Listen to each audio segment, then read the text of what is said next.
Au Moyen Âge, à défaut d'amples surfaces cultivables, les Revinois exploitaient la forêt.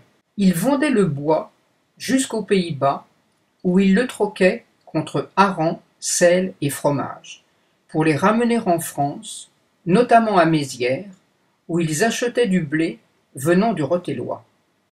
La moitié de l'année, ils parcouraient la Meuse, descendant par flottage des trains de bois de plus d'1 kilomètre. Quand la Meuse fut canalisée, ils utilisèrent des barques à fond plat, ceci jusqu'à la Première Guerre mondiale. Les pêcheries, neuves en 1517, atténuaient la nécessité d'approvisionnement. Elles périclitèrent dès la canalisation de la Meuse, qui fit disparaître saumon, alose et écrevisses.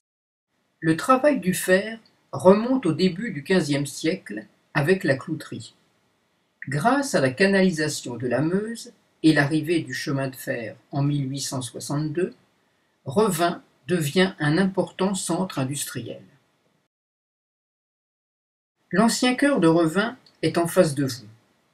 La maison, dite espagnole, dont l'architecture ne rappelle en rien l'Espagne, mais le séjour des Espagnols, date, comme les autres maisons à pans de bois, de fin XVIe, début XVIIe.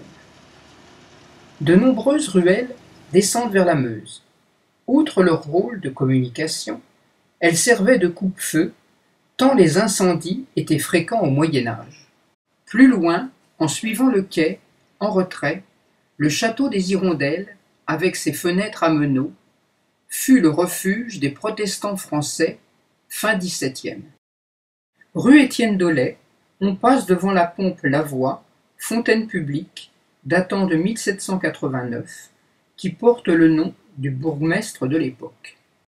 La date de construction des maisons est matérialisée par des ancres en fer forgé. Les ancres sont nombreuses à Revin. Moulées ou forgées, elles consolidaient les maisons en évitant l'écartement des murs. De nombreux linteaux au-dessus des portes ont un symbole religieux ou professionnel. Celui-ci, par exemple, avec son ancre, indique une ancienne demeure de mariniers.